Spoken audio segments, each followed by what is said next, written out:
জানি না ক্লাসের কি অবস্থা। চলে আসছে। ক্লাস স্যার কালকে আসছে। ক্লাস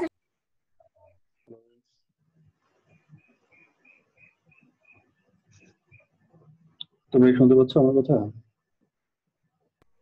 আসসালামু আলাইকুম শোনা স্যার। যাচ্ছে। ওয়ালাইকুম আসসালাম। তোমরা কেমন আছো সবাই? এই তো স্যার আলহামদুলিল্লাহ, আপনি কেমন আছেন? এই তো আছি, ভালো আছি। আমি খুবই দুঃখিত, আমাদের যে সময় ক্লাস শুরু করবো ওই সময় কারেন্ট চলে গেল। আবার এখানে ইয়ে করতে করতে আর কি অনেক দেরি হয়ে গেল ডিসকানেক্ট করতে। যাক, আমাদের গত ক্লাসে কতদূর পর্যন্ত হয়েছিল জানি? আমাদের ছিল হচ্ছে ফ্যারাডেজ ল সম্ভবত, তাই না?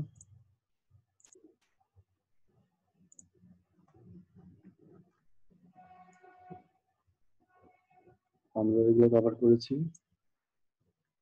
ফ্যারাডেজ ল এর অ্যাপ্লিকেশন কি কি ছিল এগুলো আমরা পড়েছি। কোনো সমস্যা ছিল এ পর্যন্ত তোমাদের কারো? কোনো কোশ্চেন? সম্ভবত না।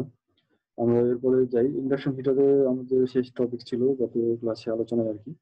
তো ইন্ডাকশন হিটারে একটা কনফিউশন হতে পারে তোমাদের, যেটা পরে ভাবলাম, সেটা হচ্ছে যে আমরা যে এই হিটারটা যেটা দেখি, তোমরা স্ক্রিন দেখতে পাচ্ছ? আমি জুম করলাম। স্যার সাউন্ডটা ভালো আসছে না। সাউন্ড ভালো আসছে না? আচ্ছা, তাহলে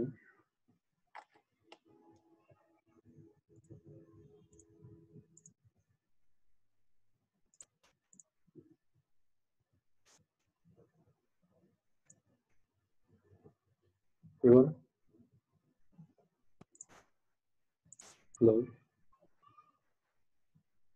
হ্যালো জি স্যার ঠিক আছে। এবার এবার এবার কি ঠিক আছে? স্যার ঠিক আছে। আচ্ছা, হ্যাঁ, তাহলে আমাদের যেটা বলছিলাম যে আমরা ইন্ডাকশন হিটারের কথা বলছিলাম আর কি গত ক্লাসে। তো এই যে হিটার যেটা দেখছো এখানে, এটা কিন্তু একটা হিটার, আমরা এটা সম্পর্কে পরিচিত, আমরা ব্যবহার করি মাঝে মাঝে হলে, তাই না? তো এই হিটার গুলো যদি ব্যবহার করা ঠিক না, যাই হোক, আমরা সেই বিষয়ে না যাই। তো এটা কি ইন্ডাকশন হিটার? তোমাদের কি মনে হয় এই হিটারটা কি ইন্ডাকশন হিটার? কেউ একজন বলো।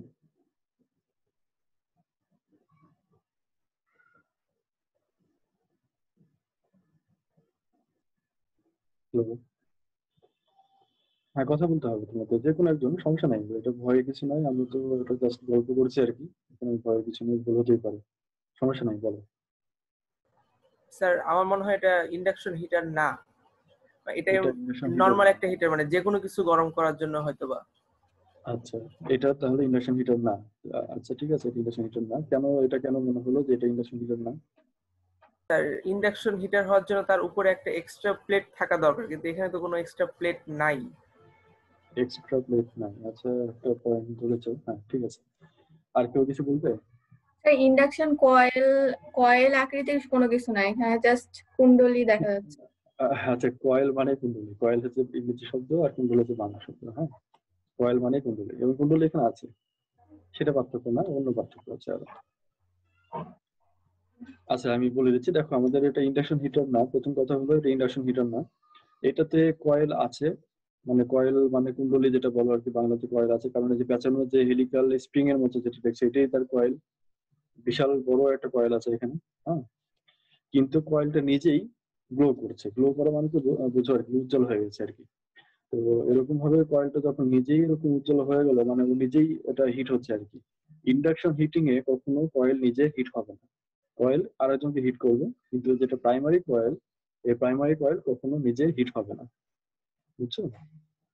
তো এটা ইন্ডাকশন হিটিং না, এটা হচ্ছে আমাদের এমনি রেজিস্টিভ হিটিং বলা হয়। আমাদের যে এই যে কয়েল, যেটা এই কয়েলটা যে ম্যাটেরিয়ালের তৈরি, এটা একটা অ্যালয়, যেটাকে নাইক্রোম বলা হয়। তো এই নাইক্রোম অ্যালয়টা একটা রেজিস্টিভ একটা ম্যাটেরিয়াল, মানে রেজিস্ট্যান্স খুব বেশি যে না তা না, এটা মানে তোমার ওম রেঞ্জের একটা রেজিস্ট্যান্স এখানে হয়, 5 ওহম 10 ওহম এরকম ধরনের রেঞ্জ হয়। তো ওই ওই তারের মধ্যে দিয়ে যখন ইলেকট্রিসিটি ফ্লো করা হয়, তখন এটা ওই রেজিস্ট্যান্সের সাথে ইলেকট্রনগুলো ধাক্কা খায় এবং সেটা এনার্জি লস করে।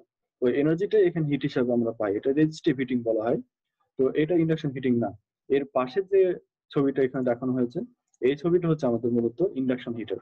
দেখো, ওই যে এখানে যে তারটা আছে, মোটা যে তারটা, এই তারটা হচ্ছে আমাদের ইন্ডাকশন হিটারের কয়েল। এই কয়েলটা কিন্তু এখানে নিজে গ্লো করছে না, এটাকে একদম দেখো যে কপারের যে কালার, এটা কপারের কালারেরই আছে, কিন্তু এর মাঝে একটা মেটালিক রড এখানে দেখানো হয়েছে। এই যে কালো যে একটা দেখছি, এটা রড মেটালিক, মানে আয়রনের রড হতে পারে। সরি আয়রনের রড হতে পারে আর কি। তো এটা যখন এরকম ভাবে কয়েলের মধ্যে রাখা হয়েছে, দেখা যাচ্ছে যে ওই কয়েলটা মানে রডটা এরকম ভাবে একদম হিট হয়ে গেছে এবং সেটা গ্লো করছে। হিট কোনো বডি যদি হিট হয় একটা সার্টেন টেম্পারেচার পরে গেলে পরে সেটা গ্লো করা শুরু করে, মানে এটা উজ্জ্বলতা বেড়ে যায় আর কি। আরো বেশি হিট করো এটা লাল কালার থেকে সাদা কালারের দিকে শিফট করবে। তো যাই হোক, আমাদের এখানে এটা যেহেতু এখানে গ্লো করছে মানে বুঝতে পারছি যে হিট হয়েছে, অনেকখানি হিট এখানে হয়েছে। এবং এই ইন্ডাকশন হিটার দিয়ে এমন সম্ভব যে তুমি মোটামুটি খুবই অল্প ভোল্ট 10 ভোল্ট 12 ভোল্ট বা 24 ভোল্ট এরকম একটা ভোল্ট দিয়ে একটা এরকম মেটালকে, যেটা আয়রনের যে টেম্পারেচার জানো মেল্টিং পয়েন্ট অনেক বেশি 1000-এর উপরে, তো এরকম ভাবে আয়রনকেও গলিয়ে ফেলা সম্ভব। এখানে যেহেতু রেড হট হয়ে গেছে, এটা আরেকটু বেশি যদি হিট দেওয়া যায় এটা এখানে গলে যাবে আর কি। তো এখানে যে মেথডটা এটা মূলত ইন্ডাকশন হিটিং এর কাজ করছে, ফ্যারাডেজ ল দিয়ে এটা কাজ করছে আর কি। আমাদের এটা হচ্ছে প্রাইমারি কয়েল, এই প্রাইমারি কয়েলের মাঝে এই কোরটাই আরো একটা সেকেন্ডারি কয়েল হিসেবে কাজ করছে। অসংখ্য কয়েল এখানে আমরা ধরে নিতে পারি যেটা একটার সাথে আরেকটা কানেক্টেড এবং একটা লুপ তৈরি করেছে আর কি। তো এর মধ্যে দিয়ে কারেন্ট ফ্লো হচ্ছে, মানে ওই রডটার মধ্যে দিয়ে কারেন্ট ফ্লো হচ্ছে এবং সেই কারেন্টটা এখানে হিট তৈরি করছে। তো এই আর কি ইন্ডাকশন হিটিং এর কথা। এখন ইন্ডাকশন হিটার যেটা, ইন্ডাকশন হিটারের যে কত টেম্পারেচার তৈরি করবে এই টেম্পারেচারটা ফ্রিকোয়েন্সি দিয়ে টিউন করা যায়। তুমি এই যে হিটারটা মানে এখানে যে আমরা রেজিস্টিভ হিটার যেটা ব্যবহার করি বাস্তবে মানে প্র্যাকটিক্যালি আর কি, এই রেজিস্টিভ হিটার গুলা এখানে কত ভোল্ট অ্যাপ্লাই করা হলো, কত কারেন্ট গেল তার উপর নির্ভর করবে যে এটা হিট কত হবে। আর ইন্ডাকশন হিটিং এ এই হিট কত হবে সেটা নির্ভর করে হলো এটার ফ্রিকোয়েন্সি কত, মানে কত ফ্রিকোয়েন্সিতে এটাতে সাপ্লাইটা দেওয়া হচ্ছে, কত ভোল্ট সাপ্লাই দেওয়া হচ্ছে এবং কত কারেন্ট সাপ্লাই দেওয়া হচ্ছে। তাহলে এখানে তিনটা বিষয় চলে আসছে, একটা হচ্ছে ফ্রিকোয়েন্সি, ভোল্ট এবং কারেন্ট। কিন্তু রেজিস্টিভ হিটিং এ এটাতে শুধুমাত্র ভোল্ট এবং কারেন্ট, এখানে ফ্রিকোয়েন্সির ব্যাপার নাই। তো এই যে ফ্রিকোয়েন্সি যদি হাই ফ্রিকোয়েন্সি যদি হয়, অনেক হাই ফ্রিকোয়েন্সি যদি হয় তাহলে এখানে হিট অনেক বেশি হবে, ফ্রিকোয়েন্সি যদি কম হবে কম করো তাহলে এখানে হিট কম হবে। তাহলে ফ্রিকোয়েন্সি টিউন করে আমরা ইচ্ছা মতো যে কোনো টেম্পারেচার এখান থেকে পেতে পারি। তো এটাও একটা ইন্ডাকশন হিটার এখানে দেখানো আছে। ইন্ডাকশন হিটারের কয়েলটা হচ্ছে মূলত এটা এর সাথে গুলিয়ে ফেলো না, এটাকে এরকম ক্রস চিহ্ন দিয়ে রেখেছি, কারণ হলো এটা ইন্ডাকশন হিটার না, এটা রেজিস্টিভ হিটার। আর এখানে এই সাইডে যেগুলো আছে সবগুলোই ইন্ডাকশন হিটার। স্যার একটা আচ্ছা প্রশ্ন এটুকু। ছিল। হ্যাঁ বলো। স্যার এই যে হাই ফ্রিকোয়েন্সি কারেন্ট দেওয়ার জন্য কি এক্সট্রা কোনো ডিভাইস ইউজ করা হয়? হ্যাঁ অবশ্যই এক্সট্রা এখানে ডিভাইস ইউজ করা হবে। তোমার এখানে রেডি আরএফ আরএফ একটা সেক্টর বলে এটা সার্কিট ইউজ করা হয় আর কি। এখানে রেডিও ফ্রিকোয়েন্সি সার্কিট বা হাই ফ্রিকোয়েন্সি সার্কিট এখানে ব্যবহার করা হয়। এবং তুমি চাইলে দেখাতেও পারি, একটু ওয়েট করো।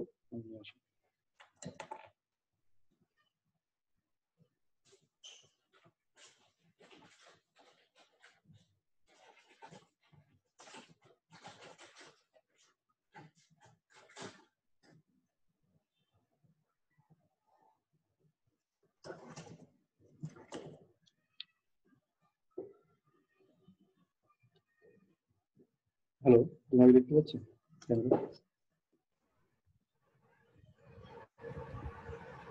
দেখা যাচ্ছে কি? জি স্যার স্যার। দেখা যাচ্ছে। হ্যাঁ, এই যে ডিভাইসটা দেখছো এটা হচ্ছে আমাদের ইন্ডাকশন হিটারে হাই ফ্রিকোয়েন্সি তৈরি করে মূলত। এখানে কিছু ট্রানজিস্টর আছে, কিছু ইন্ডাক্টর আছে, ক্যাপাসিটর আছে, এগুলো সবগুলো মিলে অনেক হাই ফ্রিকোয়েন্সি তৈরি করে। এটাতে যদিও ফ্রিকোয়েন্সি টিউন করা যায় না, এটা বিল্ট ইন যে ফ্রিকোয়েন্সি আছে সেই ফ্রিকোয়েন্সিতে এটা কাজ করে। এবং ওই ইন্ডাকশন হিটারের কয়েলটা হচ্ছে মূলত এটা। তুমি এর মধ্যে যদি কোনো একটা মেটালকে রাখো তাহলে ওই মেটালটাই এখানে অনেক হিট হবে। এই হচ্ছে আমাদের মানে ইন্ডাকশন হিটিং এর সার্কিট আর কি। এবং এই যে সার্কিটটা এটাকে বলা হয় ZVS driver, zero voltage switching driver. তো যাক এগুলো আরো ডিটেলস বলা যেত, আমাদের এখানে টপিক বেশি ডিটেলস নাই, আমাদের সুযোগ নাই। তবে ক্লাস হলে পরে তোমাদের হাতে এটা দেওয়া যেত আর কি, যদি কোনো সময় সুযোগ হয় দেখা যাবে। যাক আমরা তাহলে এরপরে যাই। ওয়্যারলেস চার্জিং আর একটা অ্যাপ্লিকেশন হলো এই ফ্যারাডেজ লর ওয়্যারলেস চার্জিং। ওয়্যারলেস চার্জিং এ আমরা জানি যে আমাদের ফোনগুলো মানে ফোন বা ট্যাব এসবে একটা সুবিধা থাকে যে কোনো ধরনের কেবল ছাড়াই একটা প্লেটের উপরে বা একটা স্টেজের উপরে যদি একে রেখে দেওয়া হয় তাহলে এটা চার্জ হতে শুরু করে আর কি। তো এই জিনিসটাকে আমরা বলি ওয়্যারলেস চার্জিং। এটা যেটা কাজ করে এটা একই রকম ভাবে ফ্যারাডেজ ল বা ইলেকট্রোম্যাগনেটিক ইন্ডাকশনের মাধ্যমেই কাজ করে আর কি। এখানে যে কাজটা হয় সেটা হলো তোমার দুইটা সেক্টর থাকে, একটা হচ্ছে তোমার রিসিভার সেকশন একটা, আর একটা হচ্ছে ট্রান্সমিটার সেকশন একটা। রিসিভার হচ্ছে মূলত আমাদের ফোন বা ট্যাব বা ল্যাপটপ যেটাই বলো, এটা হচ্ছে আমাদের রিসিভারের অংশটা। আর ট্রান্সমিটার হলো যেটা ওয়্যারলেস এনার্জি ট্রান্সফার করবে, যেটা মানে আমাদের যে চার্জার যেটা মেইনলি, এটা হচ্ছে আমাদের ট্রান্সমিটার। তো এখানে যে কাজটা করে সর্বপ্রথম একটা ডিসি ভোল্টেজ বা এসি ভোল্টেজ নেওয়া যেতে পারে ডাইরেক্টলি, আমরা এখানে ডিসি ভোল্টেজ দেখেছি আর কি। ডিসি ভোল্টেজ এখানে যে একটা দেওয়া হলো, এটা সর্বপ্রথম একটা মসফেট, এটা এক ধরনের ট্রানজিস্টর আর কি, না বলে এটা একটা ট্রানজিস্টরের একটা সিকোয়েন্স আছে, সেখান থেকে একটা টিএক্স কন্ট্রোল, মানে যে ট্রান্সমিটার, টিএক্স ট্রান্সমিটার বোঝানো হয় সবসময়, আর আরএক্স দিয়ে রিসিভার বোঝানো হয়। তো এই ট্রান্সমিটার কন্ট্রোল করতে এখানে ফ্রিকোয়েন্সিটা কত হবে সেই ফ্রিকোয়েন্সি এখানে কন্ট্রোল করে, এবং সেই ফ্রিকোয়েন্সি কন্ট্রোল করে এটাকে ডিসি থেকে আমরা মূলত একটা এসি সিগন্যালে রূপান্তর করবো। ওই এসি সিগন্যালটা দেওয়া হবে কোথায়, এই যে এই কয়েলটাতে। এই কয়েলটা যখন এসি সিগন্যাল দেওয়া হবে, তাহলে এখানে একটা তোমার ভ্যারিং ম্যাগনেটিক ফিল্ড তৈরি হবে। আমরা জানি যে কারেন্ট ফ্লো বলে একটা ম্যাগনেটিক ফিল্ড তৈরি হয়, আর যদি এই কারেন্টটা ডিসি কারেন্ট না হয়, যদি একটা এসি কারেন্ট যদি এখানে ফ্লো করে, তাহলে ম্যাগনেটিক ফিল্ডটা ভ্যারিং ম্যাগনেটিক ফিল্ড হবে, এবং সেটা ভ্যারিয়েশন হবে এসি সাইন ওয়েভ, মানে আমরা যে এসি সিগন্যাল আমরা যেটা দিচ্ছি ওই সিগন্যালের ফ্রিকোয়েন্সি অনুযায়ী এটা ভ্যারি করবে। তো তাহলে আমরা যদি এখানে একটা এসি সিগন্যাল দিই, তাহলে এখানে যদি আমরা এসি সিগন্যাল দিই, তাহলে এটা একটা ম্যাগনেটিক ফিল্ড তৈরি করবে, যেটা কিনা ভ্যারিয়েশন আছে। এর উপরেই আমরা যদি রিসিভার কয়েল, যেটা এই রিসিভার কয়েল যদি আমরা এর উপরে রাখি, তাহলে এর সাথে আমরা মানে রিসিভার কয়েলের সাথে একটা ম্যাগনেটিক ফিল্ড পাচ্ছি, যেটা কিনা ভ্যারি করছে। আর আমরা জানি যে ম্যাগনেটিক ফিল্ড যদি ভ্যারি করে, ম্যাগনেটিক ফ্লাক্স যদি চেঞ্জ হয়, তাহলে একটা ইএমএফ জেনারেট করে। তাহলে এই কয়েলে একটা ইএমএফ জেনারেট হবে, এবং ওই ইএমএফটাকে আমাদের কি করতে হবে, এবার ডিসি বানাতে হবে, কারণ আমাদের ব্যাটারি চার্জ হবে ডিসি কারেন্টে, ব্যাটারি কখনো এসি কারেন্টে চার্জ হয় না। তাহলে এটা ডিসি বানানোর জন্য আমাদের রেকটিফায়ার দরকার, রেকটিফায়ার এবং ফিল্টার। এই রেকটিফায়ার হলো তোমার ডায়োড বলেছো, তুমি ইন্টারমিডিয়েটে বলেছো রেকটিফায়ার, ডায়োড, হাফ ব্রিজ, ফুল ব্রিজ রেকটিফায়ার পড়েছো। তো মনে আছে হয়তো বা, মনে আছে কি তোমাদের হাফ ব্রিজ, ফুল ব্রিজ রেকটিফায়ার বা রেকটিফিকেশন? জি স্যার, ব্রিজ রেকটিফায়ার। জি হ্যাঁ, স্যার। Bridge rectifier. তো ওই কাজটাই আর কি, আমাদের এসি সিগন্যাল ছিল, ওই এসি সিগন্যালটাকে আমরা এরকম ব্রিজ রেকটিফায়ার দিয়ে এটাকে ডিসি করবো, এবং ডিসি করে ওই ডিসি ভোল্টেজটা কত হবে সেটাও নির্ভর করে হলো আমরা এখানে এসি সিগন্যালটা কতখানি নিচ্ছি। এই কাজটা করে দিবে হলো আরএক্স কন্ট্রোলার, যেটাকে আমরা রিসিভার কন্ট্রোলার বলি। এটা দিয়ে তোমার মূলত তারপর একটা ডিসি সিগন্যাল, মানে ডিসি ভোল্টেজ আর কি, যে ভোল্টেজটা কিন্তু ব্যাটারির ভোল্টেজের থেকে একটু বেশি। যদি ব্যাটারি যদি আমাদের 5 ভোল্টের হয়, কথা ধরলাম 5 ভোল্টের, তাহলে এটা হবে 5.2 বা 5.3 ভোল্ট, এরকম ধরনের একটা ভোল্টেজ এখানে অ্যাপ্লাই করা হবে, তুমি সেটা চার্জ হবে। মূল বিষয় হলো আমাদের যে এখানে একটা ম্যাগনেটিক ফিল্ড তৈরি করা, যেটা কিনা ভ্যারি করবে, আর এই ম্যাগনেটিক ফিল্ডটা এখানে রিসিভ করা, যেটা থেকে আমরা ইএমএফ জেনারেট করব। তো এই কাজটাই করা হয়। এটা এই যে আমরা প্লেটের কথা বললাম, সেই প্লেট হচ্ছে এটা, যার মধ্যে কয়েল আর এই সেকশনটা এখানে থাকে, এর মধ্যে নিচে লুকানো থাকে। আর এর উপরে আমরা যখন ডিভাইসটা রাখি, আমাদের যেসব মোবাইল বা ট্যাবে এই ফিচারটা আছে, সেটার ব্যাক পার্টে এরকম একটা কয়েল থাকে, যে কয়েলটা কিনা ওর সাথে তুমি মানে ওই ব্যাক কভারের সাথে থাকবে, তুমি বাইরে থেকে দেখতে পাবে না। তো যখন আমরা রাখছি এর উপরে ওই মোবাইলটা বা ডিভাইসটা, মানে কয়েলটি রাখা হচ্ছে, তখন কাজ করছে এভাবে। এই ওয়্যারলেস চার্জিংটা মূলত এভাবে কাজ করে, একদম বেসিক যদি বলা হয় তাহলে এটা। স্যার আমার একটা কোশ্চেন। বলো। স্যার এখানে যে সিস্টেমটা ব্যবহার করা হয়েছে এটা হচ্ছে কয়েল তো খুব কাছাকাছি, মানে দুইটা কয়েলের ডিসটেন্স, ট্রান্সফার আর রিসিভারের ডিসটেন্স খুব কাছাকাছি। এখন এমন কোন ডিভাইস কি আছে যেটা অনেক এটা হচ্ছে ধরেন প্রায় 10 মিটারের মধ্যে কাজ করবে?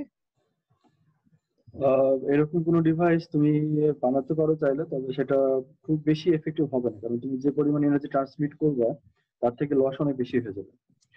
এখন হ্যাঁ, এটা স্যার করতে আমি পারো। আমাদের ইউটিউবে একটা বলো। ভিডিও দেখছিলাম, ওটা হচ্ছে মানে এইভাবে এই কয়েল দুটো তৈরি করে ওরা হচ্ছে দূর থেকে দেখাইছিল যে চার্জ হচ্ছে, কিন্তু আমি বুঝতে পারছিলাম যে ওরা কোনো ফেক ভিডিও করতেছে। না, তো এটা মানে ফেক না, এটা আইডিয়ালি সম্ভব। এখন ফেক ভিডিও সম্ভব। হয় কোনগুলো, সেটা হচ্ছে তোমার যেটাতে বলে যে আমার কিছুই দিনই আমি সেখান থেকে ফ্রি জেনারেট করছি এনার্জি, এটা হচ্ছে ফেক ভিডিও। বুঝছো, আচ্ছা, এরকম অনেক কিছু পাবো। ফ্রি এনার্জি ইঞ্জিনের কথা বলবো, ফ্রি এনার্জি না ইঞ্জিন ফ্রি যেখানে করবে, এনার্জি না, ওরা হচ্ছে এই সেটা হচ্ছে ওয়্যারলেস ফেক ভিডিও। চার্জারই বানাইছে, কিন্তু ওরা হচ্ছে মানে দূরে প্রায় 5-7 মিটার দূরে নিয়ে তারপর দেখাইছিল যে হ্যাঁ এটা কাজ করতেছে। হ্যাঁ, এটা কাজ করবে, এটা সম্ভব। কারণ হলো তোমার এই যে কয়েলটা অনেক স্ট্রং, অনেক পাক দিতে হবে, এবং সেটাকে আরো কনসেন্ট্রেটেড করার জন্য, ম্যাগনেটিক ফ্লাক্স গুলোকে কনসেন্ট্রেটেড করার জন্য এর মাঝে তোমাকে কোর দিতে হবে। এখানে আছে হলো মূলত এয়ার কোর, আমরা কোনো কোর এখানে দেখাইনি, কিন্তু এটাকে এয়ার কোর বাদ দিয়ে তুমি যদি এটাকে মানে ম্যাগনেটিক কোনো একটা কোর যদি এখানে দাও, আয়রন, সফট আয়রন, কার্বন, এরকম ধরনের গ্রুপ কোড যদি এখানে অ্যাপ্লাই করা হয় তাহলে এটা আরো কনসেন্ট্রেটেড হবে এবং একটা ডিরেকশনে এটা বেশি ফ্লো করবে। সেক্ষেত্রে এটা বাড়ানো যাবে আর কি। তাহলে এটা হিউজ অ্যামাউন্টের পাক সংখ্যা লাগবে এবং কোডটাও অনেক বড় হতে হবে এবং একই রকম ভাবে এটাও তাই, এটাতেও হিউজ অ্যামাউন্টের পাক থাকতে হবে যাতে কিনা এটা চেঞ্জ করতে পারে এবং এটা সম্ভব, অসম্ভব কিছু না। তবে এখানে লসের পরিমাণ অনেক বেশি বেড়ে যাবে। আচ্ছা, ক্লিয়ার এ পর্যন্ত? স্যার আমার একটা প্রশ্ন আছে। বলো। স্যার আমরা ইনপুট এখানে এই যে এসিটা না বুঝিনি। ইনপুটে স্যার আমরা এসি না দিয়ে যদি ইনপুটে ডাইরেক্ট ডিসি দিতাম তাহলে তো স্যার ওখানে কি আর ওগুলা লাগে রেকটিফায়ার ব্রিজ তারপর আবার তো এখানে ফ্লাক্সের এখানে পরিবর্তন হবে না তো? আচ্ছা, তুমি যদি এখানে ডাইরেক্টলি ডিসি কারেন্ট অ্যাপ্লাই করতে হবে এখানে মানে ডিসি যেটা আমরা এখানে বলছিলাম ডিসিটাকে আমরা প্রথমে এসিতে কনভার্ট করলাম তারপর অ্যাপ্লাই করলাম। তুমি বলছো এটাতে এসি কনভার্ট করবে না, ডাইরেক্টলি ডিসিটাই কয়েলে সাপ্লাই দিবে, তাই তো? জি স্যার। তো এই কাজটা যদি করো, তুমি যখন সুইচ অন করলা তখন একবার আর যখন অফ করলা তখন একবার, এই দুই ক্ষেত্রে আমাদের কারেন্টের ভ্যারিয়েশন হবে এবং তখন তুমি একটা সিগন্যাল পাবে। কিন্তু যখন এটা মানে কন্টিনিউয়াসলি চলবে, মানে সুইচ অন করে রেখে দিলা, এটা কন্টিনিউয়াসলি কারেন্ট ফ্লো করছে, এখানে কোনো ফ্লাক্স চেঞ্জ হবে না। ফ্লাক্স চেঞ্জ না হলে পরে এখানে কোনো ইএমএফ জেনারেট হবে না এবং ফাইনালি তুমি এখানে জিরো ভোল্টেজ পাবে। ভোল্টেজ পাবে কখন? যখন তুমি সুইচ অন করলা তখন একবার, সুইচ যখন অফ করলা তখন একবার। জি স্যার বুঝছি। তাহলে স্যার তখন আবার চার্জ হওয়ার জন্য ফোন নড়াচড়া করতে হইবে? না, ফোন নড়াচড়া করে কোনো লাভ, হ্যাঁ ফোন নড়াচড়া করে সেটা হবে, কারণ এই কনস্ট্যান্ট ম্যাগনেটিক ফিল্ড আছে। তুমি যদি এই ফোন নড়াচড়া করো তাহলে এটাও নড়াচড়া করছে তার সাথে এবং এখানে ফ্লাক্স চেঞ্জ হবে, তুমি সেক্ষেত্রে তুমি একটা ইএমএফ জেনারেট করতে পারবে। জি এবার স্যার। সেখানে আরেকটা কত প্রশ্ন ইএমএফ জেনারেট হবে সেটা আবার কি হিসাবে কোন রেটে করছে নড়াচড়া করছে তার উপর নির্ভর করবে। হ্যাঁ বলো। স্যার এখানে আবার আপনি বলছিলেন যে ব্যাটারি যদি আমার 5 ভোল্ট হয় সেখানে যদি আর রেকটিফায়ার থেকে আমাকে 5 ভোল্ট থেকে যদি একটু বেশি যায় তাহলে চার্জ হবে। স্যার বেশি কেন দরকার স্যার এখানে? বেশি হলো মানে বেশি বলতে যে খুব বেশি তা না, স্লাইটলি বেশি। তোমার এখানে 0.1 ভোল্ট 0.2 ভোল্ট এটা দরকার, কারণ তোমার ব্যাটারি চার্জ করে কি হবে, তোমার যে আয়ন গুলাকে আবার একটু মানে সব প্রথমে তোমার মানে আয়ন থাকে, আয়ন গুলো যখন আমরা মানে ব্যাটারি যখন ইউজ করি তখন সেটা ডিআয়নাইজড হয়, আমরা কি ব্যাটারি চার্জ করার সময় সেটাকে আবার আয়নাইজ করতে হয়। এখন আয়নাইজ করবো ধরে তুমি যত এনার্জি দিবা, মানে যত এনার্জিতে আয়নাইজ করতে চাও ওই এনার্জি তুমি যদি দাও তাহলে এখানে আবার লস আছে কিছু, ওর মধ্যে রেজিস্টিভ কিছু লস থাকতে পারে, সবগুলো মিলে তুমি ওই এনার্জি তুমি চার্জ করতে পারবে না, তার থেকে হয়তো কিছু কম হবে। মানে তুমি ধরো এটা যদি 5 ভোল্টের ব্যাটারি হয়, তুমি যদি 5 ভোল্টই দাও তাহলে কিছু লসের কারণে এটা হয়তো 4.9 ভোল্ট এরকম ভোল্টেজে চার্জ হবে, মানে ফুল চার্জ এটা হবে না। একে ফুল চার্জ করার জন্য একটু বেশি ভোল্টেজ আমাদের দিতে হয়। স্যার যদি আমরা আরো বেশি ভোল্টেজ দেই তাহলে কি স্যার ব্যাটারির ক্ষতি এটা না হবে? হ্যাঁ, এটা যদি আবার অনেক বেশি হয়ে যায়, তুমি 5 ভোল্টে ধরে 6 ভোল্ট 7 ভোল্ট 10 ভোল্ট দিয়ে দিলে তাহলে ব্যাটারি ব্লাস্ট করবে। আর স্যার কম দিলে তো আর ব্যাটারির ক্ষতি হয় না, স্যার কম দিলে কি হবে? কম দিলে ক্ষতি হয় না, তবে ক্ষতি একটা ওইভাবে হয়, সেটা হলো তোমার যে অনেক চার্জিং পিরিয়ডটা বেড়ে যায়। মানে তুমি কত সাইকেলে চার্জ করছো, একটা ব্যাটারি তোমার কত সাইকেল চার্জ করে যে ম্যাক্সিমাম একটা লিমিট আছে, ধরো যে 1000 বার তুমি এটা চার্জ ডিসচার্জ করতে পারো। আর তুমি যদি ফুল চার্জ না করো তাহলে তুমি ওকে বারবার মানে যদি ফুল চার্জ না করো তাহলে তুমি একই পরিমাণ ব্যবহার করার জন্য একে বেশি বার চার্জ করা লাগবে, তাহলে চার্জিং সাইকেলটা বাড়ছে, এক্ষেত্রে তোমার ব্যাটারি লাইফ টাইমটা কমে যাবে, এই দিক থেকে ক্ষতি হয়, কিন্তু ব্লাস্ট জি হবে স্যার। না, সেক্ষেত্রে ব্লাস্ট হবে। আচ্ছা যাক, তাহলে আমরা এরপরে যাই। এরপর হলো আমাদের মোশনাল ইএমএফ। স্যার একটা কোশ্চেন করব মোশন, স্যার। হ্যাঁ হ্যাঁ অবশ্যই, আমি তো বলেছি স্যার কোশ্চেন মাথায় রেখে কেউ যাবে না, অবশ্যই কোশ্চেন। স্যার ওই যে এর আগে যে কোশ্চেন করলো না, সে যে বললো যে ফোনটাকে নাড়ানোর ফলে স্যার কারেন্ট ইয়ে হবে, স্যার ওই আপনি তো বলছিলেন স্যার রিসিভার কয়েলটাকে মানে ফোনের সাথে সাথে নড়াচড়া করবে তাহলে কারেন্ট আসবে, কিন্তু স্যার এখানে কি স্যার রিসিভার কয়েলটা নড়াচড়া করলেই কারেন্ট আসবে নাকি স্যার ট্রান্সমিটার কয়েলটা নড়াচড়া করতে হবে? না, আমাদের মূল বিষয় হলো এটা মানে দুইটা কয়েলের মধ্যকার যে দূরত্ব এটা চেঞ্জ হতে হবে, মানে চেঞ্জের উপরে থাকতে হবে আর কি, তাহলে এখানে একটা ইএমএফ জেনারেট হবে। এখন তুমি মোবাইলকে ফিক্সড রেখে এই ট্রান্সমিটারকে দূরে নিয়ে যাও, কাছে নিয়ে এসো, দূরে নিয়ে যাও, কাছে নিয়ে আসো, এটা করতে পারো। অথবা ট্রান্সমিটারকে ফিক্সড রেখে মোবাইলকে একবার দূরে নিয়ে গেলে কাছে নিয়ে আসলা, দূরে নিয়ে গেলে কাছে নিয়ে আসলে, এই কাজটা করতে পারো। দুই ক্ষেত্রে একই ব্যাপার। জি স্যার। মূলত ফ্লাক্স চেঞ্জ, আমাদের টার্গেট রাখতে হবে ফ্লাক্সের চেঞ্জ। ফ্লাক্সের চেঞ্জ আমরা ডিসটেন্স চেঞ্জ করে করতে পারি অথবা এই সিগন্যাল লেভেলটা চেঞ্জ করে করতে পারি। সিগন্যাল লেভেল চেঞ্জ করা মানে হলো ডিসি কারেন্টকে এসি কারেন্টে রিপ্লেস করা। এসি কারেন্ট দিলে কিন্তু এটা সিগন্যালের লেভেলটা চেঞ্জ হয়, এইরকম সাইন ওয়েভ আকারে একবার জিরো ম্যাক্সিমাম আবার নেগেটিভ, জিরো ম্যাক্সিমাম নেগেটিভ, এরকম ভাবে চলতে থাকবে। বুঝছো তো? স্যার জি আমরা স্যার। কি আমাদের ল্যাবে এগুলা বানাতে পারবো? হ্যাঁ, অবশ্যই বানাতে পারবো। মানে ল্যাবে বলতে কি আমাদের ইয়াতে, মানে আমাদের ফিজিক্সের ল্যাবে হয়তো সেই সুযোগ নাই, কিন্তু তোমরা বাসায় এটা বানাতে পারো। জি স্যার। আচ্ছা আচ্ছা, তারপর হলো আমাদের মোশনাল ইএমএফ। মোশনাল ইএমএফ কতটা হলো মোশন থাকার জন্য ইএমএফ সহজে বলতে পারো আর কি। ধরো একটা ম্যাগনেটিক ফিল্ড আছে, এখানে আমরা যে ছবিটা দেখছি এটা একটা ম্যাগনেটিক ফিল্ড দেখানো হয়েছে। বলতে পারো যে ম্যাগনেটিক ফিল্ড কোন দিক থেকে কোন দিকে যাচ্ছে? এই ছবিতে ম্যাগনেটিক ফিল্ড কোন দিক থেকে আর কোন দিকে যাচ্ছে? লম্বা বরাবর নিচের দিকে। লম্ব বরাবর নিচের দিকে, নিচের মানে ভিতরের দিকে খাতার ঢুকতেছে। পেজ আমরা যেটা দেখছি প্লেট। এটা বাইরে থেকে ভিতরের দিকে ফিল্ডটা প্রবেশ করছে, এই তো। জি স্যার। তার কারণ হলো আমরা যেরকম ভাবে তীর চিহ্ন দেখছি, আমরা এটা কনভেনশন হলো যদি আমরা দেখি যে ফিল্ড মানে ভিতর থেকে বাইরে আসছে, এটা মানে হলো আমরা একটা টিপ দেখতে পাবো, একটা Dot. ডট দেখতে পাবো। আর যদি ভিতরের দিকে যাই সেক্ষেত্রে আমরা একটা তীরের পিছনের অংশটা দেখতে পাই, যেটা কিনা একটা Cross. ক্রসের মতো। এটার সাথে কনভেনশন অনুযায়ী এটা ক্রস দেওয়া হয়, তাই এটা তোমরা জানো আর কি। তাহলে এরকম ক্রস দেখানো হয়েছে, মানে হলো আমাদের এন পোল আছে হলো খাতার উপরে এবং এস পোল আছে খাতার নিচে, তাই তো? তাহলে আমাদের ম্যাগনেটিক ফিল্ডের ডিরেকশন খাতার ভিতরের দিকে যাচ্ছে। আচ্ছা, এরপরে হলো যদি একটা এরকম ভাবে একটা মেটালিক একটা রডকে বা তোমার একটা স্ট্রিপকে যদি এইদিকে সরানো হয়, ভি ভেলোসিটিতে আমরা সরাচ্ছি, তাহলে কি ঘটবে? এটা একটা মেটাল মানে হলো যে আমরা জানি যে এখানে অনেক ফ্রি ইলেকট্রন আছে। তো যে কোনো একটা ফ্রি ইলেকট্রন যদি আমরা ধরে নিই, এটা ওই ফ্রি ইলেকট্রনটা কি করছে? মেটালের সাথে মুভ করছে। তাহলে আমরা মেটালকে এখন ভুলে যাই, আমরা ইলেকট্রনকে ধরি। এখন তাহলে একটা ম্যাগনেটিক ফিল্ডের মধ্যে একটা ইলেকট্রন এদিকে ভি ভেলোসিটিতে মুভ করছে, একই কথা বলা হচ্ছে। এখন একটা ইলেকট্রন বা একটা চার্জ পার্টিকেল যদি ম্যাগনেটিক ফিল্ডে মুভ করে, তাহলে আমরা জানি তার উপরে একটা ফোর্স অ্যাপ্লাই হয়, যে ফোর্সটাকে আমরা কি বলি? Magnetic force. Magnetic force. আর এখানে যদি একই সাথে ইলেকট্রিক ফিল্ডও থাকে, তাহলে এটা ফোর্সের নাম চেঞ্জ হয়ে যাবে, সেটা হয়ে যায় ইলেকট্রোম্যাগনেটিক ফোর্স। না, ইলেকট্রোম্যাগনেটিক না, সেটাকে আমরা বলি লরেন্জ ফোর্স। এখানে একই সাথে ইলেকট্রিক ফিল্ড ম্যাগনেটিক ফিল্ড জি উভয় স্যার। থাকলে এটাকে আমরা বলি লরেন্জ লরেন্জ ফোর্স। আর এখানে যদি শুধু ম্যাগনেটিক ফিল্ড থাকে তাহলে একটা ম্যাগনেটিক ফোর্স, শুধু ইলেকট্রিক ফিল্ড থাকলে ইলেকট্রিক ফোর্স, আমরা জানি আর কি এগুলো। তো আমাদের তাহলে এই যে একটা চার্জ এখানে দেখানো হচ্ছে, সেই চার্জটা যখন এরকম ভাবে ভি ভেলোসিটিতে মুভ করছে, তার উপর একটা ফোর্স অ্যাপ্লাই হবে, এবং এই ফোর্সের ডিরেকশন আমরা ফ্লেমিংস লেফট হ্যান্ড রুল যেটা আমরা জানি সেই অনুযায়ী পাই। আমাদের এখানে ইকুয়েশনটা হলো এরকম যে F equals to q VB.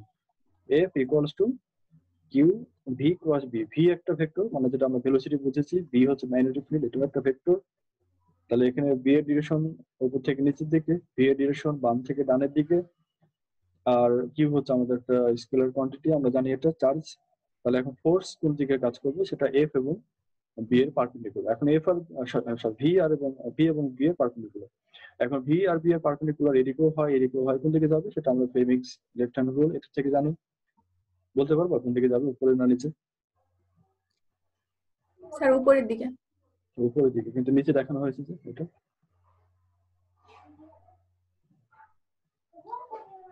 তাহলে ফিগারটা একটু ভুল আছে মনে হয়। আচ্ছা, না, ফিগারটা ভুল নাই, আমাদের এখানে ঠিক আছে এটা। দেখো, আমাদের যদি ফ্লেমিংস লেফট হ্যান্ড রুল যদি এখানে কনসিডার করি, তাহলে F equals to q v B যদি হিসাব করা হয়, আমাদের এইভাবে যদি ধরি, তোমরা দেখতে পাচ্ছ কি না, এইভাবে যদি ধরি হাতে, তাহলে এটা হচ্ছে আমাদের, এইভাবে ধরলে এদিকে দেখতে পাচ্ছি কিনা, এটা হচ্ছে আমাদের এফ, এটা এফ, মাঝে কোনো জায়গাতে কিউ আছে। তারপরে আমরা যদি ধরি Q, F equals to Q, মানে F equals to Q V B, এইভাবে আমরা থাকবে F equals to Q V B. তাহলে এটা হচ্ছে আমাদের ভি এর ডিরেকশন। আমাদের ভি এর ডিরেকশন হচ্ছে বাম থেকে ডান দিকে। তাহলে এইভাবে যদি আমরা দিই, এফ বি হচ্ছে আমাদের এই খাতার ভিতরের দিকে, তাহলে এইভাবে যদি দিই, তাহলে এফ হচ্ছে উপরের দিকে। তাহলে আমাদের উপরের দিকে যাওয়া উচিত চার্জটা, কিন্তু উপরে এটা যাবে কোন চার্জ? যেটা আমাদের পজিটিভ চার্জ। এই পজিটিভ চার্জের ডিরেকশন মূলত এইভাবে দেখানো হয়। ফ্লেমিংস লেফট হ্যান্ড রুল যেটা, এটা মূলত পজিটিভ চার্জের জন্য। তাহলে পজিটিভ চার্জ যদি উপরের দিকে যায়, তাহলে নেগেটিভ চার্জ তার অপোজিট ডিরেকশনে যাবে। আমরা বলছি ইলেকট্রনের কথা, তাহলে ইলেকট্রন নিচে দিকে যাবে। তাহলে ডিরেকশন ঠিক আছে। তাহলে ইলেকট্রন যাচ্ছে হলো নিচের দিকে। তাহলে ইলেকট্রন যদি নিচের দিকে যায়, তাহলে অটোমেটিক্যালি যে পজিটিভ চার্জ যেগুলো ছিল, সেই পজিটিভ চার্জ গুলো এদিকে অ্যাকুমুলেটেড হবে, এদিকে জমা হবে। তাহলে এই দিকটা আমাদের বেশি পজিটিভ, মানে এটার পটেনশিয়াল বেড়ে গেল, আর এটার পটেনশিয়াল কমে গেল। এই ঘটনা কতক্ষণ চলবে? ততক্ষণ পর্যন্ত তুমি এটাকে একটা ভেলোসিটি ভি ভেলোসিটিতে এদিকে মুভ করবে, ততক্ষণ পর্যন্ত এরকম সেপারেশন থাকবে। যখন এটা থেমে যাবে তখনই আবার এটা আগের অবস্থায় রিকম্বাইন করবে, আগের অবস্থায় আবার মানে এলোমেলো হয়ে যাবে ডিস্ট্রিবিউশনটা। এখন এইভাবে যদি মুভ করে তাহলে আমাদের দেখো চার্জ গুলো যদি সেপারেশন হয়ে যায়, এখানে পজিটিভ চার্জ এখানে নেগেটিভ চার্জ এবং সমান সমানে জমা হচ্ছে। তো যে পরিমাণ চার্জ জমা হলো এদিকে, এটাকে আমরা যদি বলি যে কিউ অ্যামাউন্টের চার্জ এদিকে যে কোনো একদিকে জমা হয়েছে, এদিকে মাইনাস কিউ, এই সব মিলে প্লাস কিউ, তাহলে এটার মধ্যে কি হবে, একটা এরকম সেপারেশন হলে পরে একটা ইলেকট্রিক ফিল্ড জেনারেট হবে। এবং ওই ইলেকট্রিক ফিল্ডের ভ্যালু যদি ই হয়, তাহলে আমরা বলি যে দুটার মধ্যে যে বল মানে দুইটা চার্জ এদিকে মানে এটা পজিটিভ চার্জ নেগেটিভ চার্জ, অবশ্য এখানে একটা অ্যাট্রাকশন থাকবে। ওই অ্যাট্রাকশন যে ফোর্স, এই ফোর্সের ভ্যালু আমরা জানি যে F equals to Q E. তাহলে F equals to Q E হলো মূলত এটার মধ্যকার অ্যাট্রাকশন ফোর্স। এখন এই ফোর্সটা ব্যালেন্স করবে কি দিয়ে? আমাদের এখানে মূলত এটা এদিকে সেপারেশন হলো, এটা এদিকে যাওয়ার কারণে আমাদের এখানে একটা ম্যাগনেটিক ফোর্স আমরা এখানে পেয়েছি, F equals to F B equals to Q v. তাহলে এই ফোর্সটা কি করবে, এটাকে দূরে নিয়ে যাওয়ার চেষ্টা করছে। আর F equals to Q E এটা চাচ্ছে হলো এটা মূলত এটাকে মানে চার্জগুলোকে কাছে নিয়ে আসতে। তাহলে দুইটা ফোর্স যেখানে ব্যালেন্স করবে এই চার্জগুলো সেই পর্যন্ত যে থেমে যাবে। বুঝছো?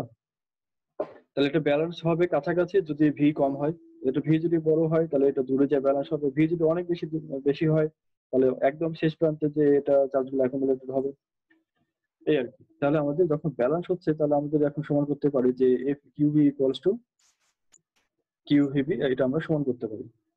তাহলে এটা যদি সমান হয় তাহলে ইকুয়ালস টু ভিভি, এটা আমরা লিখতে পারি কারণ কিউ দুই থেকে কেটে যাচ্ছে।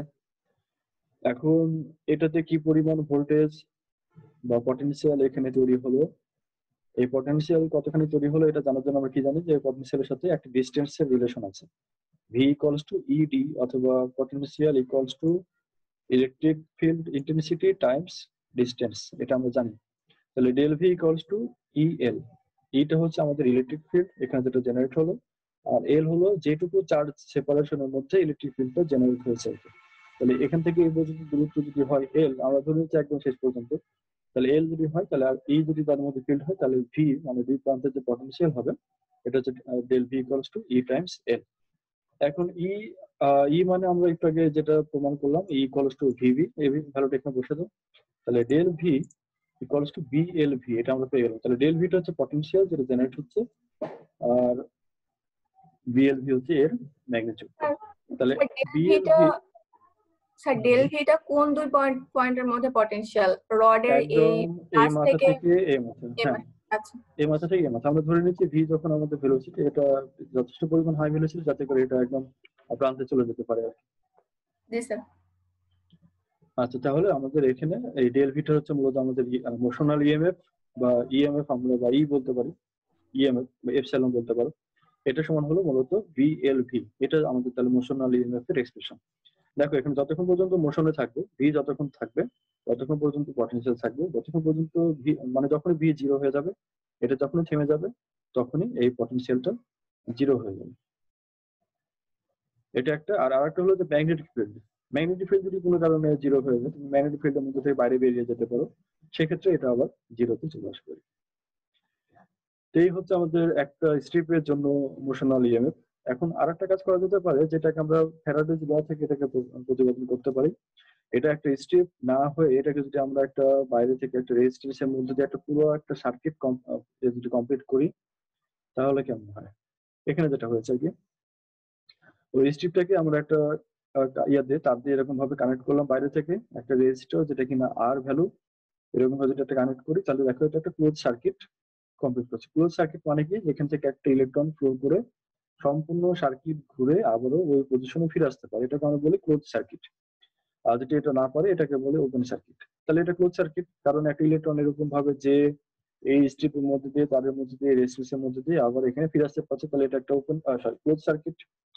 তাহলে এই ক্লোজ সার্কিটটা কি করবে, আমাদের সর্বপ্রথম এরকম ভাবে একটা ম্যাগনেটিক ফিল্ড থাকবে, ওই ম্যাগনেটিক ফিল্ডের মধ্যে এটা এই স্ট্রিপটা যখন যাচ্ছে কতখানি অংশ ওই ম্যাগনেটিক ফিল্ডের মধ্যে ওভারল্যাপ হচ্ছে এরিয়া, এটা আমাদের কনসিডার করতে হবে। তাহলে যতক্ষণ পর্যন্ত মানে যতখানি এরিয়া এখানে ওভারল্যাপ হচ্ছে ম্যাগনেটিক ফিল্ডের সাথে, এই যে কয়েলটা আমরা এরকম ভাবে সার্কিট যেটা কল্পনা করেছি সেই সার্কিটের এরিয়া এবং ম্যাগনেটিক ফিল্ডের এরিয়া, যেটুকুর মধ্যে ওভারল্যাপ হচ্ছে সেটুকু এরিয়া হচ্ছে আমাদের কনসিডারেশনে নিতে হবে। তো এইটুকু এরিয়ার জন্য আমরা ফ্লাক্স পাবো, ম্যাগনেটিক ফ্লাক্স পাবো। ম্যাগনেটিক ফ্লাক্স হচ্ছে 5e, এটা আমরা জানি। তাহলে ম্যাগনেটিক ফ্লাক্স যদি 5e হয়, 5e ইকুয়ালস টু আমরা লিখি হলো b টাইমস a, মানে ম্যাগনেটিক ফিল্ড টাইমস এরিয়া। এটা অন্য জায়গায় তো লিখেছি অবশ্যই, এখানে নেই। আচ্ছা এখানে একটা বুঝে দিই, এটা অন্য জায়গায় পাবো তোমরা নোটের সামনে। তাহলে 5e equals to b Times a। এখন এটা কতখানি? a হচ্ছে ওভারল্যাপিং এরিয়া, যতখানি এরিয়ার মধ্যে আমাদের ওই সার্কিটের এরিয়াটা এবং ম্যাগনেটিক ফিল্ড উভয়ই ওভারল্যাপ হয়ে আছে, এইটুকু এরিয়া হচ্ছে আমাদের এই lx। এল হচ্ছে দেখো যতখানি পর্যন্ত গেছে এল, মানে যেটা স্ট্রিপ, যেটা স্ট্রিপের লেন্থ হচ্ছে আমাদের এল, আর এক্স হচ্ছে যতখানি পর্যন্ত ম্যাগনেটিক ফিল্ডের মধ্যে ঢুকেছে। সবপ্রথমে এই পুরো স্ট্রিপটা, ছবি তো আপনাদের হাতে দেখাতে পারছি না, এটা পুরো স্ট্রিপটা মানে সার্কিটের বাইরে ছিল। তারপর আস্তে আস্তে এটা এ ডিরেকশনে মুভ করছে ভি ভেলোসিটিতে। ভি ভেলোসিটিতে যদি মুভ করে তাহলে দেখা যাবে যে এইটুকুর মধ্যে এটা কোনো সময় এক্স পরিমাণ থাকবে। তাহলে এক্সটা 0 হতে পারে, মানে পুরো এই সার্কিটটা একদম বাইরে থাকতে পারে। এক্সটা একদম বাড়তে বাড়তে ম্যাক্সিমাম পর্যন্ত এরকম ভাবে এদিকে যে কোনো ভ্যালু, যতক্ষণ পর্যন্ত ম্যাগনেটিক ফিল্ড থাকবে এইটুকু পর্যন্ত যে কোনো ভ্যালু এখানে হতে পারে। তাহলে এই কারণে এটা যদি একটা ভ্যারিয়েবল আমরা ধরে নিয়েছি এটা এক্স, এবং এইটুকুর যে ওভারল্যাপিং এরিয়া যে কোনো সময় যদি এক্স পরিমাণ ভিতরে ঢুকে থাকে ফিল্ডের মধ্যে, তাহলে এর যে ওভারল্যাপিং এরিয়া সেটা হচ্ছে এল এক্স। তাহলে ম্যাগনেটিক ফ্লাক্স যেটা 5b equals to B l x. হ্যাঁ, তাহলে এটা আমরা এইভাবে লিখতে পারি আর কি। এখন তাহলে যখন ফ্লাক্স পেয়ে গেলাম, এই ফ্লাক্স থেকে তাহলে এখন আমাদের কি পরিমাণ ইএমএফ জেনারেট হবে এইটুকু চেঞ্জের জন্য, কারণ আমরা যখন এটাকে নিয়ে যাচ্ছি এটার জন্য আমাদের ডেফিনেট কোন একটা টাইমের চেঞ্জ হচ্ছে। তাহলে ওই টাইমে যখন চেঞ্জ হচ্ছে তাহলে এখানে একটা ফ্লাক্সও, মানে ফ্লাক্সও চেঞ্জ হওয়ার কথা। তাহলে ফ্লাক্স যদি চেঞ্জ হয় তাহলে একটা ইএমএফ জেনারেট হবে। তাহলে ওই যে ফ্লাক্স যেটা আমরা একটু আগে ক্যালকুলেট করলাম, এই ফ্লাক্সটাকে যদি আমরা টাইমের রেসপেক্টে ডেরিভেটিভ নিয়ে নিই তাহলে d∅/dt, d∅/dt হলো আমাদের যেটা ইএমএফ এখানে ইনডিউসড হবে এই সার্কিটটাতে। সরি, আমার ব্যাকগ্রাউন্ডে একটু নয়েজ হয়তো তোমরা শুনতে পাচ্ছ, অনেক কিছু বৃষ্টি চলছে আর কি এখানে, এটা হয়ে থাকে। যাক, আমাদের আসলে কিছু করার নাই আপাতত। যাক, তাহলে ইকুয়ালস টু মাইনাস d∅/dt। তোমরা শুনতে পাচ্ছ? জি স্যার, জি স্যার। জি স্যার, ব্যাকগ্রাউন্ডটা শুনতেছি। ব্যাকগ্রাউন্ডে বেশি শোনা যাচ্ছে, এটাই প্রবলেম আছে। যাক, তাহলে ইকুয়ালস টু মাইনাস d∅/dt, এই 5b এর ভ্যালুটা এখানে আমরা বসাই দিই। তাহলে বি এল এক্স এর ভ্যালুটা এখানে বসাই। এল আমাদের এখানে কনস্ট্যান্ট, যেটা কিনা স্ট্রিপের লেন্থ ছিল। ভি ম্যাগনেটিক ফিল্ড, এটাও চেঞ্জ করছি না, এটাও কনস্ট্যান্ট। তাহলে এগুলো বাইরে চলে গেল, শুধু চেঞ্জ যেটা হচ্ছে ভ্যারিয়েবল সেটা হচ্ছে এক্স। তাহলে dx/dt, এই dx/dt মানে তো আমাদের ভেলোসিটি, যে ভেলোসিটিতে এটা মুভ করছে, তাই না? কারণ এখানে আমরা যেটা যাচ্ছি সেটা ভি ভেলোসিটিতে। তাহলে rate of change of position, এটার ভেলোসিটি অবশ্যই সমান হবে। তাহলে dx/dt এটা হচ্ছে আমাদের মূলত ভেলোসিটি, যেটা কি স্ট্রিপটা বা ওই পুরো সার্কিটটা যে ভেলোসিটিতে ফিল্ডের মধ্যে ঢুকছে বা বের হচ্ছে। তাহলে এখন মাইনাস বি এল ভি, এটা হচ্ছে আমাদের মূলত motional EMF epsilon equals to এটা। তো মাইনাসের একটা সাইন এখানে আসলো, আমরা একটু আগে যেটা দেখালাম এখানে কোনো মাইনাসের ব্যাপার স্যাপার ছিল না। এটা নিয়ে কনফিউজ হওয়ার দরকার নেই। এই মাইনাসটা মূলত যে লেন্স ল থেকে আসছে, এটা মূলত বোঝানো হচ্ছে যে ইএমএফটা যেটা জেনারেট হচ্ছে সেটা ভেলোসিটির অপোজিশন আর কি। তুমি যেদিকে, মানে এটা যে কারণে তৈরি করছো ইএমএফটা, এটা ভেলোসিটির কারণে, তাহলে একে অপোজ করছে এরকম একটা বোঝানোর জন্য একটা মাইনাস সাইন আসছে। এটা আর কিছু না, এটা দিলেও হবে, না দিলেও সমস্যা নাই, তবে দেওয়া ভালো। আমরা যখন এভাবে দেখাবো, আমরা মাইনাস সাইনটা দিয়ে দেখাবো, তখন আমরা এভাবে প্রতিপাদন করবো। এখানে আমাদের মাইনাস সাইন দেওয়ার কোনো দরকার নেই, শুধু ম্যাগনিটিউডটা আমরা দেখবো। আর ম্যাথ আসলে কি করবা, ম্যাথ আসলে পরে তোমরা মাইনাস দেওয়ার দরকার নেই, পজিটিভ দিয়েই করবা। আর এরপরে যেটা হলো, এখানে যখন আমরা ইএমএফ পেয়ে গেছি, ইএমএফ পেয়ে গেলে আমাদের সেখানে একটা কারেন্টও ফ্লো করেছে, সেই কারেন্টের ভ্যালু আমাদের জানা দরকার। তাহলে আই ইকুয়ালস টু ই/আর, আমরা এটা জানি, তাই না? মানে ভোল্টেজ ডিভাইডেড বাই রেজিস্ট্যান্স। তাহলে ভোল্ট হলো বা পটেনশিয়াল হলো মূলত আমাদের এই যে এটা ভিএলভি, যেটা আমরা মোশনাল ইএমএফ পেলাম, এবং রেজিস্ট্যান্স হচ্ছে আমরা যেটাকে কানেক্ট করেছি সেটা হচ্ছে আর। তাহলে এখানে কারেন্টের ভ্যালু হবে ভিএলভি ডিভাইড বাই আর। এই হচ্ছে আমাদের মোশনাল ইএমএফ এর ইকুয়েশন। এখন তুমি এটা থেকে পাওয়ার ক্যালকুলেট করতে পারো, যেখানে কি পরিমাণ পাওয়ার জেনারেট হবে। আমরা জানি যে পাওয়ার সমান কি, পাওয়ার বা যেটা ক্ষমতা বলো আর কি, পাওয়ার পাওয়ার হচ্ছে আমাদের ফোর্স টাইমস ভেলোসিটি। আমরা এটা মেকানিক্স থেকে জানি যে ফোর্স টাইমস ভেলোসিটি যদি আমরা নিই এটাকে আমরা পাওয়ার বলতে পারি। কেন বলতে পারি? কারণ হলো যে পাওয়ার সমান হচ্ছে ওয়ার্ক বাই টাইম, আর ওয়ার্ক মানে হচ্ছে force times displacement by time. তাহলে এখানে ফোর্স থেকে গেলে ডিসপ্লেসমেন্ট বাই টাইম মানে আবার ভেলোসিটি, তাহলে এখন এই P equals to F V আমরা লিখতেই পারি। তো যাই হোক, আমাদের তাহলে এটা আমরা এইভাবে লিখতে পারি। এখন এই এফ যেটা আমরা এখানে অ্যাপ্লাইড হচ্ছে এর উপরে, এই এফটা ভ্যালু কত? এফ হচ্ছে ILB। আমরা জানি যে কোনো একটা ম্যাগনেটিক সরি একটা ম্যাগনেটিক ফিল্ডের মধ্যে, হ্যাঁ ম্যাগনেটিক ফিল্ডের মধ্যে যদি কোনো একটা ইয়া করো, মানে একটা কারেন্ট যদি ফ্লো করো কোনো একটা তারের মধ্যে দিয়ে, তাহলে তার এল লেন্থের উপর যে পরিমাণ ফোর্স অ্যাপ্লাইড হয় এটা হচ্ছে ILB সাইন থিটা। এটা আমরা অন্য চ্যাপ্টারে পড়বো, নদীপ স্যার সম্পর্কের মধ্যে পড়িয়েছেন এটা। তো সেখানে এটা পাবো F equals two ILB sine theta. Sine theta মানে হলো এখানে অ্যাঙ্গেলটা যেহেতু আমরা 90 ডিগ্রি, এটা ধরে নিয়েছি এটা 1, তাহলে ILB। তাহলে ফোর্স হচ্ছে ILB, ভি হচ্ছে ভেলোসিটি, এটা থাকলোই। এখন এই ILB এর মধ্যে আই এর ভ্যালুটা কত আমরা এটাকে যেটা ক্যালকুলেট করলাম, আই ভ্যালু হচ্ছে BLV বাই আর। এই ভ্যালুটা যদি এখানে বসে দিই তাহলে বি স্কোয়ার মানে এর সাথে গুণ করে B square L square V square by R, এই জিনিসটা চলে আসছে। এখন এই BLV এর ভ্যালু যেহেতু তাহলে এর উপর একটা স্কোয়ার আমরা লিখতেই পারি, কারণ সবগুলোর উপর এখানে স্কোয়ার আছে, স্কোয়ার বাই আর। তাহলে এইভাবে আমরা মোশনাল পাওয়ার ক্যালকুলেট করতে পারি। কারো কোনো প্রবলেম আছে এই পর্যন্ত? মোশনাল ইএমএফ, মোশনে থাকার কারণে ইএমএফ। স্যার 5B টা কি বলছিলেন বুঝিনি। 5B টা হচ্ছে ম্যাগনেটিক ফিল্ড। 5B, বি দিয়ে ম্যাগনেটিক ফ্লাক্স বোঝানো হয়, magnetic flux intensity sorry induction বোঝানো হয়, ম্যাগনেটিক ফ্লাক্স বা ম্যাগনেটিক ইন্ডাকশন বোঝানো হয়। তো 5B দিয়ে বোঝানো হয় হলো ম্যাগনেটিক ফ্লাক্স, ম্যাগনেটিক ফ্লাক্স, বুঝছো? আর যদি ইলেকট্রিক ফ্লাক্স হয় তাহলে এখানে 5E থাকবে। আর ম্যাগনেটিক ফ্লাক্সের যে ভ্যালু, এটা যদি তুমি একটু ডিফাইন করবো, আমি এটা আরেকটা লাইন করতে পারি, সেটা হলো 5B equals two V Times A। আমরা এখানে এটাকে এরিয়া দিতে পারি, এরিয়া V ডট A মানে V এবং A এর ডট মাল্টিপ্লিকেশন। তাহলে এখানে এটাকে ভেক্টর করতে হবে, এটা সমান আবার করতে পারে হলো V A cos cos theta, তাই না? থিটা তো আবার নিয়ে আসতে হবে, থিটা তো এখানে নেই। স্যার এবার বুঝতে পারছি। থিটা, বুঝছো? তাহলে স্যার BS cos থিটা।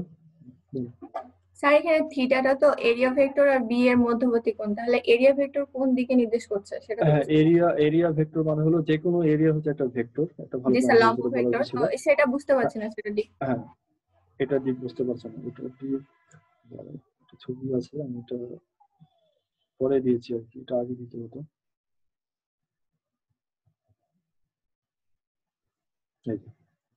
এই ছবিটা দেখো, দেখো কোনোভাবে ম্যাগনেটিক ফিল্ডটা এদিক থেকে এদিকে যাচ্ছে, মানে আমাদের এখানে আছে এন পোল এবং এদিকে এস পোল আছে, এবং আমাদের এরিয়া কোনোভাবে একটু এরকম ভাবে সরে আছে। আমাদের সবসময় এরিয়া ডিরেকশন হলো এর সাথে পারপেন্ডিকুলার। তাহলে এই দিকটা হচ্ছে আমাদের এরিয়া ডিরেকশন এবং এই দিকটা হচ্ছে আমাদের ম্যাগনেটিক ফিল্ড বি এর ডিরেকশন। তাহলে বি এবং এর মধ্যে একটা অ্যাঙ্গেল তৈরি হলো, এই অ্যাঙ্গেলটা হচ্ছে থিটা।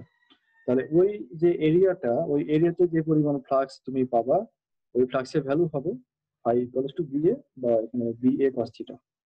স্যার ওই কুণ্ডলীর ক্ষেত্রে থিটাটা তো 0 ডিগ্রি হচ্ছে, 0 ডিগ্রি হওয়ার কারণে আপনি ফাই ইকুয়াল টু এবি লিখতে পারছেন।